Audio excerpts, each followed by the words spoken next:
రోజు రోజుకి గోల్డ్ రేట్లు పెరుగుతున్నాయి. తాకట్లో ఉన్న బంగారానికి వడ్డీలు పెరుగుతున్నాయని టెన్షన్ పడుతున్నారా? కొమ్మూరి గోల్డ్ వచ్చాక ఆ టెన్షనే పోయింది. కొమ్మూరి గోల్డ్. విజయసాయి రెడ్డి గారు రీసెంట్ గా ఒక ట్వీట్ చేశారు. మళ్ళీ అంటే ఆల్రెడీ ఆయన రాజకీయాల నుంచి బయటకు వచ్చారు. ఇక వ్యవసాయం చేసుకుంటా అన్నారు. మళ్ళీ రాజకీయాల్లోకి వస్తానని ప్రకటించారు. ఇప్పుడు సొంతగా ఒక పార్టీ పెట్టబోతున్నారంటూ అనౌన్స్ చేశారు. ఇది ఇప్పుడు రాజకీయాల్లోనే ఒక చర్చనీయాంశంగా మారిపోయింది. విజయసాయి రెడ్డి గారు సొంత పార్టీ ఎలా ఎప్పుడు పెడుతున్నారు ఏంటి అనేది ఒకసారి దీనికి సంబంధించి డిస్కస్ చేయడానికి ప్రజెంట్ మనతో పాటు సీనియర్ పొలిటీషియన్ మాజీ హోంమంత్రి మైసూర్ రెడ్డి గారు ఉన్నారు. వారిని అడిగి తెలుసుకునే ప్రయత్నం చేద్దాం. నమస్కారం సార్. సార్, రాజకీయాల్లోకి రాను, వ్యవసాయమే చేసుకుంటాను అని అన్నారు. తీరా చూస్తే ఇప్పుడు సొంత పార్టీ పెట్టేస్తా అని ప్రకటించేశారు. సో ఇక్కడ వరకు వచ్చేసింది.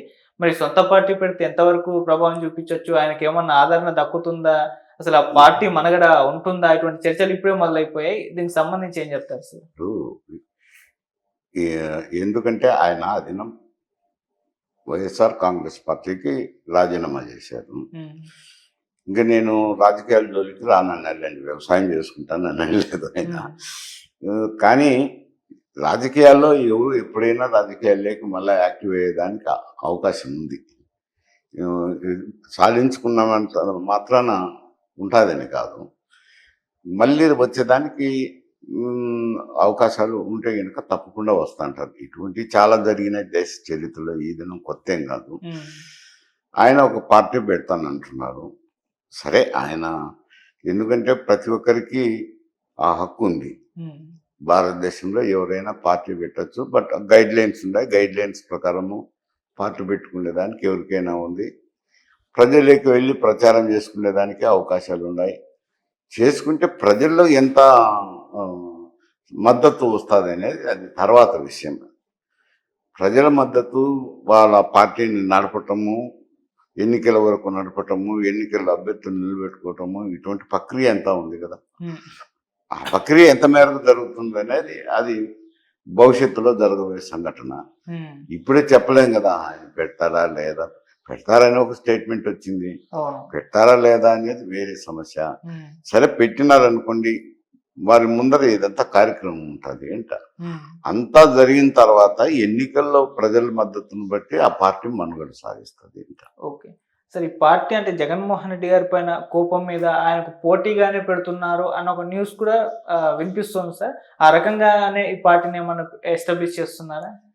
జగన్మోహన్ రెడ్డికి పోటీ అనేది పార్టీ పెట్టిన తర్వాత పార్టీ అనేది మనుగడ సాగించడానికి ఎవరి ప్రయత్నం వాళ్ళు చేస్తారు. మనుగడ ఎంతవరకు సాగుతుంది, ఎంత రాజకీయాల్లో నిలదొక్కుంటుంది అనేది వేరే సమస్య. అది ఒకరికి పోటీగా పెడితేనే ఎక్కడి నుంచి వస్తుంది, రాదు కదా. పోటీ అనేది రాజకీయంగా మన్నప్పుడు అన్ని పార్టీలకు దెబ్బ తగులుతుంది కదా. ఎవరు ఓట్లు చెల్తాయో, ఏం చెల్తాయో, ఇవన్నీ ఆయన ఏం ఆశయాలతో వస్తాడో, ఎట్టెట్లు వస్తాడో, ముందుకు ప్రజలు లేకపోతే ప్రజలు ఎంత ఆదరిస్తారో, ఆదరించినప్పుడు వాళ్ళు దాన్ని బట్టి ఉంటుంది. కానీ ఒకరికి వ్యతిరేకంగా అని చెప్పడానికి అవకాశం లేదు. ఓకే సార్, అంటే జగన్మోహన్ రెడ్డి గారి పార్టీ పైన ఏమన్నా ప్రభావం చూపించే అవకాశం ఉంది సార్? ఎందుకంటే ఆయన వైసీపీ నేత. ఇప్పుడు అక్కడి నుంచి చేరికలు ఏమన్నా జరగడం కావచ్చు, అక్కడి నుంచి ఓట్ల చీలిక జరగడం కావచ్చు, అటువంటి ఏమన్నా ఉంటుందా? కొంతమంది ఆయనకు తెలిసిన నాయకులు ఉండొచ్చు, ఆయన అభిమానించి కొందరు వెళ్తే వెళ్ళొచ్చు, వెళ్ళకపోవచ్చు, చెప్పలేం కదా. ఇదంతా ఒక రూపురేఖలు వచ్చినాక మాట్లాడాల్సిన సమస్య. ఆయన అనౌన్స్ చేస్తానే, ప్రకటించుతానే అన్ని జరిగిపోతాయని ఊహించలేం కదా. సార్, ఒకవైపు షర్మిల గారు, మరోవైపు విజయసాయి రెడ్డి గారు, అది మధ్యలో జగన్మోహన్ రెడ్డి గారు ఉన్నారు. అంటే అక్కడ కాంగ్రెస్ పార్టీ వ్యవహారం, అది షర్మిల పార్టీ అనేదానికి లేదు, షర్మిలను ఒక్కదాన్ని చూపించేదానికి లేదు. అది కాంగ్రెస్ పార్టీ.